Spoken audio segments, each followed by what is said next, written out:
South India shopping mall the wedding మంత్ర సరికొత్త wedding collection south India shopping mall. ఏం లేదు అంటే జనరల్లీ ఆర్టిస్ట్ అంటే కొంచెం మెయింటైన్ చేస్తారు అందరూ, అలాగే నేను కూడా కొంచెం మంచిగా నేను ఎక్కువ వెజ్ తీసుకుంటాను, నాన్ వెజ్ తీసుకుని ఈ మధ్యన కొంచెం స్వీట్స్ కూడా మానేసాను. స్వీట్స్ కూడా మానేశారు. హెల్త్ మంచిదే కదా హెల్త్ అనేసి అలా మనసు ఒకవేళ అలా గ్లో వచ్చింది అంటే బీభత్సంగా డైటింగ్ చేస్తున్నారు అనేది అర్థం అవుతుంది. అది కూడా ఏంటి న్యాచురల్ హైలైటర్ లాగా అసలు బుగ్గల దగ్గర ముక్కు దగ్గర చిన్ దగ్గర మెరిసిపోతోంది, ఒక పాలరాయి బొమ్మ మెరిసినట్లు మెరుస్తున్నారు. థ్యాంక్ యూ మీరు అలా చెప్తుంటే వాళ్ళే థ్యాంక్ యూ. ఏం లేదు అంటే ఈ మధ్యన కొంచెం బిజీ కూడా ఉన్నాము, సో ఆ ఎనర్జెటిక్ కూడా మాకు ఫేస్ రిఫ్లెక్ట్ ఆ సాటిస్ఫాక్షన్ కూడా అలా ఉంది అనుకుంటా. ఆ హ్యాపీనెస్ అయితే స్పష్టంగా ఫేస్ లో గ్లో రూపంలో తెలుస్తుంది. అంతేగాని బ్యూటీ సీక్రెట్ చెప్పట్లేదు చూసారా.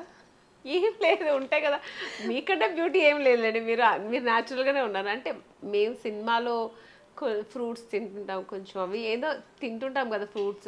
ఒక పూట తింటారు, ఒక పూట ఫ్రూట్ అయితే. అవును, ఇది మా సీక్రెట్ అమ్మయ్య. ఇప్పుడు నాకు హాయిగా ఉంది, ఇప్పుడు అర్జెంట్ గా అది మనం ఇంప్లిమెంట్ చేసేయాలన్న ఒక ఫీలింగ్. అయితే ఈవినింగ్ నేను ఇంకా నైట్ ఫ్రూటే తీసుకుంటాను, రైస్ అలాంటివి ఓన్లీ ఆఫ్టర్నూన్ మాత్రమే ఫుల్ మీల్ తీసుకుంటా. సో ఇంకా నైట్ అయితే ఫ్రూట్స్. మీకు కాఫీ చాలా ఇష్టం అని విన్నా. చాలా. అది కూడా మానేశారా? అది కూడా ఈ మధ్యన మానేసా. ఈశ్వరా అండ్ నాకు ఫుడ్ అంటేనే మామూలుగా బిర్యానీ అలాంటి ఇష్టం, అందరూ కాఫీ అంటే నా ఫేవరెట్. సో అది దానికి కూడా ఒకటి చెప్తా. అందుకంటే నాకు కాఫీ చిన్న స్టోరీ అది. నాకు కాఫీ చిన్నప్పటి నుంచి చాలా ఇష్టం. మేము బేసికలీ బెంగళూరు కదా, అక్కడ చలికి మార్నింగ్ మా కాఫీ తాగుతూ ఇంకా అసలు మార్నింగ్ పని చేయదు, అలా ఉంటుంది. అది అలవాటు అయింది కూడా. హీరోయిన్ స్టార్ట్ అయినప్పుడు అందరూ అన్నారు కాఫీ తాగకూడదు, హీరోయిన్ అంటే నల్లగా అయిపోతారు, కాఫీ తాగితే బ్లాక్ అయిపోతారు, కలర్ తగ్గిపోతుంది, గ్లామర్ ఇలా చెప్తూ ఉంటారు. ఇప్పుడు కూడా చాలామంది చెప్తూ ఉంటారు, వింటుంటాను. సో నేను ఆ ఒక భయంతో ఏం చేశాను, కాఫీ మానేసా. హీరోయిన్ అవ్వాలి ఎందుకు అని టోటల్ కాఫీ మానేసాను.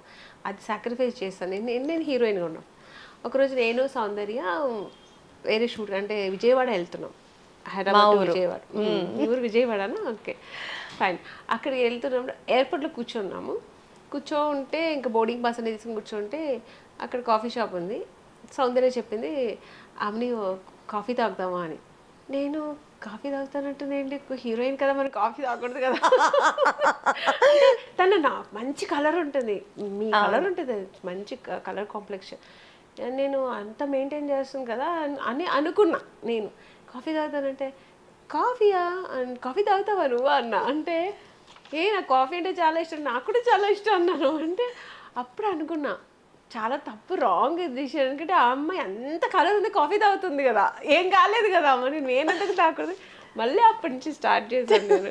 సో మళ్ళీ సౌందర్యం చూసి మళ్ళీ తాగడం స్టార్ట్ చేశాను కాఫీ. సో ఇప్పటిదాకా ఆపలేదు.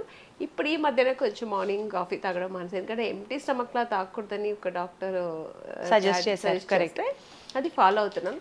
ఈవినింగ్స్లో ఎప్పుడైనా అలా కొంచెం అది కూడా ఒక 2 సిప్ చూశాను. ఇప్పుడే మా ఆఫీస్కి వచ్చినప్పుడు కాఫీ ఇచ్చారు, ఇంత లెక్క పెట్టుకొని అది ఎంత ఎంఎల్ ఉందా ఆ కాఫీ అని అనుకోవచ్చు అనమాట. బట్ మొత్తానికి చాలా బ్యూటిఫుల్గా ఉన్నారు. ఇదే బ్యూటిఫుల్ నోట్తో మీ ఫిలిం బ్రహ్మాండం రిలీజ్ అవుతుంది కాబట్టి బ్రహ్మాండం సినిమా గురించి అండ్ కొంత మీ పర్సనల్ స్పేస్ గురించి మాట్లాడుకుందాం. సో మీ రీసెంట్ ఫిలిం బ్రహ్మాండ టీజర్ చూసాము, చాలా ఇంటెన్స్గా ఉంది. మీ రోల్ కానీ స్క్రిప్ట్ కానీ స్టోరీ వర్క్ కానీ అర్థమవుతుంది. డివోషనల్ సినిమాలు ఉంటాయి, థ్రిల్లింగ్ మూవీస్ ఉంటాయి. డివోషనల్ థ్రిల్లర్గా రాబోతున్న ఈ బ్రహ్మాండ సినిమా గురించి ఏం చెప్తారు? ఎగ్జాక్ట్లీ ఇది డివోషనల్ థ్రిల్లరే. అది ప్రొడ్యూసర్ ప్రొడ్యూసర్ వచ్చి దాసరి మమత, దాసి సురేష్ వాళ్ళ బ్యానర్పై ఈ సినిమా నిర్మిస్తున్నారు. సో రాంబాబు గారని డైరెక్టరు. చాలా ఆయన చూడడానికి కొంచెం సాఫ్ట్గా ఉన్న సినిమా మాత్రం చాలా బ్రహ్మాండంగా చేశారు.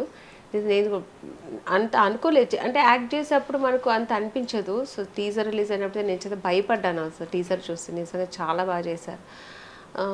ఇందులో చాలా విభిన్నమైన పాత్రలు ఉంటాయి. సో దీనిలో ఒక ప్రత్యేకమైన క్యారెక్టర్ వచ్చి కుమరమ్మని చేసి ఉంటారు. చాలా నా మర్ది క్యారెక్టర్ ఆయన చాలా బాగా చేశారు. ఒక లేడీ గెటప్ వేసుకుని తను దీంట్లో అంటే సో కుమరక క్యారెక్టర్ అయితే చాలా ఎక్స్ట్రాడినరీగా ఉంటుంది. ఇందులో చాలా సస్పెన్స్ ఉంటుంది. నేను వచ్చి తన నాకు మరిది క్యారెక్టర్ తను. సో నాది ఒక ఇన్నోసెంట్ ఇంట్లో ఒక విలేజ్లో ఒక ఇన్నోసెంట్ వైఫ్ క్యారెక్టర్ నాది. సో చాలా క్యారెక్టర్స్ అలా డిఫరెంట్ క్యారెక్టర్స్. సో టోటల్ కథ అయితే ఇది devotional thrilling character. Hero heroine వాళ్ళు కూడా అందరూ ఈ స్టోరీకు మొత్తం సంబంధించిన క్యారెక్టర్సే. ఏది ఒక సపరేట్ క్యారెక్టర్స్ ఏంటి, స్టోరీ మెయిన్ దీంట్లో స్టోరీ ఇందులో. So story, screen play, direction అంతా రాంబాబు గారే. మీరు హీరోయిన్గా చేశారు, ఎన్నో ప్రాజెక్ట్స్ చేశారు, గ్లామరస్గా చేశారు, ఎమోషనల్ క్యారెక్టర్స్ చేశారు. ఈ పర్టిక్యులర్ స్టేజ్ ఆఫ్ యువర్ కెరియర్లో ఇంత విమెన్ సెంట్రిక్ ఫిలిం మీరు చేయడానికి బ్రహ్మాండ సినిమాలో ఏదైనా ఒక పాయింట్ నన్ను చాలా ఎక్సైట్ చేసింది అంటే ఏం చెప్తారు? నాకు నేను చేసిన సీన్స్లో అయితే ఈ పాయింట్ వల్ల ఈ సినిమా ఒప్పుకున్నా నేను అని అంటే ఇది ఓవరాల్గా అది స్టోరీ బేస్ అయి ఉంటుంది. స్టోరీ బేస్ అయి ఉంటుంది. నా క్యారెక్టర్ అని కాదు, అందరి క్యారెక్టర్స్ బాగుంటుంది, స్టోరీ బేస్ అయి ఉంటుంది. కానీ ఈ స్టోరీ చాలా నచ్చింది నాకు. కొంచెం ఇది ఒగ్గు కళాకారుల బేస్ చేసి చేసినటువంటి కథ. సో ఆ కథ కోసం నేను ఒప్పుకున్నాను. సో కథలో నేనే కాదు, ఆ క్యారెక్టర్ ఎవరు చేసినానే బాగానే ఉంటుంది. సో అలా స్టోరీకి రిలేటెడ్గా ఉంటాయి అన్ని క్యారెక్టర్స్. సో అందుకని ఇట్లా ఏది ప్రత్యేకంగా చెప్పడానికి ఏమీ లేదు. ఈ సినిమాలో మీరు చేసినటువంటి క్యారెక్టర్ ఆమని గారి నిజ జీవితంలో ఆమని గారి క్యారెక్టర్కి ఇది సింక్ అవుతుంది అని ఏమన్నా చెప్పాలి అని అంటే ఏం చెప్తారు? అంటే మీరు చాలా స్పిరిచువల్లా, డివోషనల్లా? నేను స్పిరిచువల్ ఎక్కువ, అంటే డివోషనల్. నాకు చాలా భక్తి ఎక్కువ, దేవుడు అంటే నమ్మకం ఎక్కువ నాకు. అంటే పూజలు పునస్కారాలు ఇంట్లో ఉంటే చేస్తూ ఉంటాను, అది పక్కన పెడితే నాకు నమ్మకం ఎక్కువ. అంటే ఈ మంత్రాలు, మాయలు ఇవన్నీ అలాంటివన్నీ లేదు. దేవుడు అంటే ఒక స్పిరిట్ ఉంది, మనకు మించి ఒక స్పిరిట్ ఉంది అని ఒక నమ్ముతాను. సో ఆ ఒక్క శక్తి మమ్మల్ని నడిపిస్తుంది అనేది ఒక నమ్మకం నాకు. సో ఈ సినిమాలో కూడా మీరు దేవుడిని నమ్మే క్యారెక్టరేనా? దేవుడిని నమ్మే క్యారెక్టరే. మీ క్యారెక్టర్ గురించి చెప్పండి బ్రహ్మాండాలో. అది చెప్పాను కదా, ఈ సినిమాలో నా పేరు వచ్చి ఎల్లమ్మ. ఒగ్గు కళాకారుల బేస్ చేసిన స్టోరీ ఇది. సో మా ఫ్యామిలీ ఒగ్గు కళాకారుల ఫ్యామిలీ ఇది. యాదవ కులం అంటారు కదా, అలా ఆ బేస్ చేసిన క్యారెక్టర్స్ అని ఈ సినిమాలో మా క్యారెక్టర్స్ అన్ని. సో దీంట్లో జయరామ్ గారు నా హస్బెండ్ క్యారెక్టర్ చేస్తుంటారు. అదే ఒగ్గు కళాకారులు చేస్తూ ఉండే ఫ్యామిలీ మాది. స్టేజ్ మీద ప్లే చేస్తారు కదా, అలాంటి ఫ్యామిలీ దీంట్లో. సో దీంట్లో కుమరక్క వచ్చి నా మరిది క్యారెక్టరు.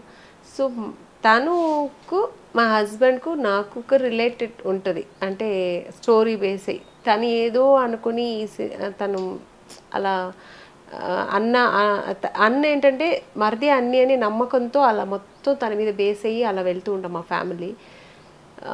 ఇది మొత్తం చెప్తే మీకు అర్థమైపోతుంది. సో